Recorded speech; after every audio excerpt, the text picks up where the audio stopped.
Di pengertian anatomi daun, daun merupakan bagian dari tumbuh-tumbuhan yang mempunyai fungsi dan peran penting untuk melangsungkan kelangsungan hidup tumbuh-tumbuhan itu sendiri, dan memiliki zat klorofil yang berguna untuk membantu proses fotosintesis. Morfologi daun juga sangat bervariasi saat adaptasi yang sering terjadi terhadap faktor pembatal lingkungan hidup tumbuhan. Bagian daun yang lebar disebut helaian daun, biasanya tipis dan rata, dan memiliki sistem pertulangan yang menyebabkan daun luntur dan kuat. Assalamualaikum warahmatullahi wabarakatuh. Perkenalkan, nama saya Melani Putri, nomor induk mahasiswa 20201029. Selanjutnya, bagian B, fungsi umum pada daun. Tempat terjadinya fotosintesis pada tumbuhan dikotil, terjadinya fotosintesis di jaringan parenkim, sedangkan pertumbuhan monokotil fotosintesis terjadi pada jaringan spons sebagai organ pernapasan. Di daun terdapat stomata yang berfungsi sebagai organ respirasi, dapat terjadinya transpirasi, dan tempat terjadinya gutasi. Selanjutnya adalah alat perkembangbiakan vegetatif, misalnya pada tanaman cocor bebek atau tunas daun. Selanjutnya, struktur morfologi daun, yaitu helaian daun atau lamina, tangkai daun petiolus yang menempel pada batang disebut pangkal tangkai daun, ada juga tidak berangkai, misal seperti rumput. Pelepah daun atau folius pada tumbuhan monokotil, pangkal daun pipih dan lebar serta membungkus batangnya, misalnya pelipih daun pisang dan pelipih daun talas. Terima kasih. Bismillahirrahmanirrahim. Assalamualaikum warahmatullahi wabarakatuh. Alhamdulillahirabbil alamin wa bihi nasta'in ala umurid dunya waddin wa ala alihi wa sahbihi ajmain, amma ba'du. Perkenalkan, saya Dina Zuriatun dari Prodi Pendidikan Biologi NIM 2020-1003 semester genap. Saya perwakilan dari kelompok 6 akan mempresentasikan makalah hasil diskusi kami yang berjudul Anatomi Daun, dan saya sendiri akan menyampaikan materi tentang struktur anatomi daun. Baiklah, langsung saja pada materi. Terdapat 3 struktur jaringan penyusun daun, yaitu jaringan epidermis, jaringan mesofil, dan jaringan pengangkut. Baik, kita akan membahas satu persatu dari masing-masing jaringan. Yang pertama yaitu jaringan epidermis. Jaringan epidermis berupa satu lapisan sel yang dindingnya mengalami penebalan dari zat kutin atau kutikula. Apa itu zat kutin? Zat kutin merupakan salah satu komponen pembentuk kutikula pada tumbuhan atau lapisan lilin yang meliputi permukaan tumbuhan. Pada epidermis terdapat stomata atau mulut daun yang diapit oleh 2 sel penutup. Stomata ada yang terletak di atas saja, yaitu contohnya pada daun yang terapung, yaitu pada tumbuhan teratai, dan ada juga yang berada di permukaan bawah saja, ada juga yang. Baik, lanjut pada materi kedua yaitu jaringan mesofil. Jaringan mesofil merupakan lapisan jaringan dasar yang terletak di antara epidermis atas dan bawah.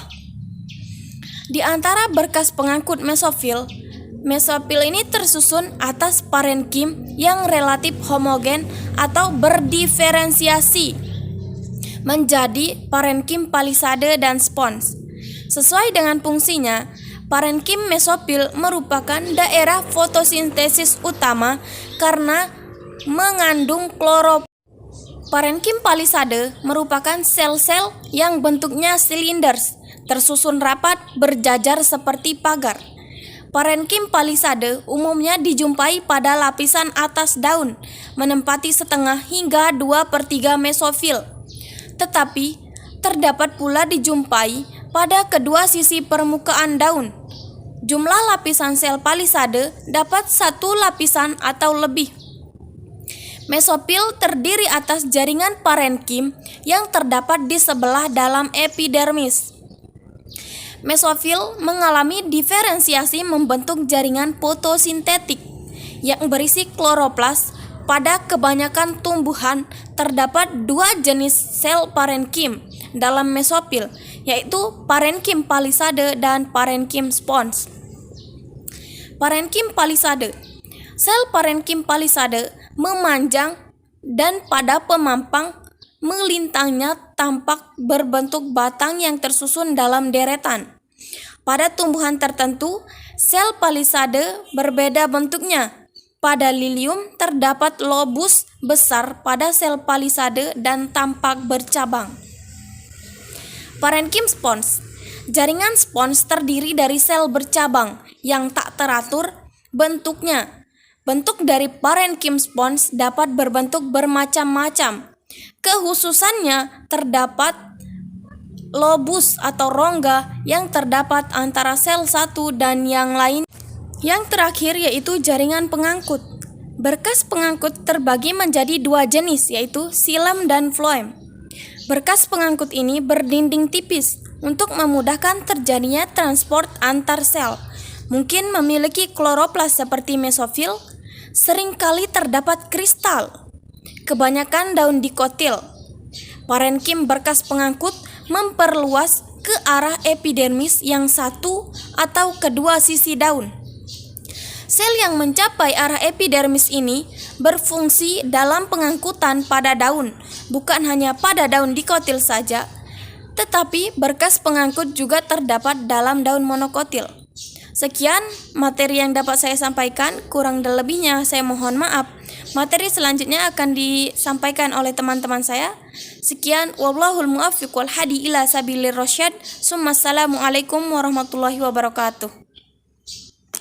Materi selanjutnya adalah keragaman struktur daun.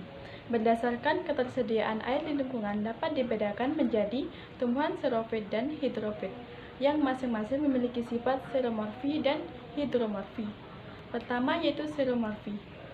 Adaptasi xeromorfi adalah adaptasi yang bersifat epidermis yang dapat tersusun atas lebih dari satu lapis sel.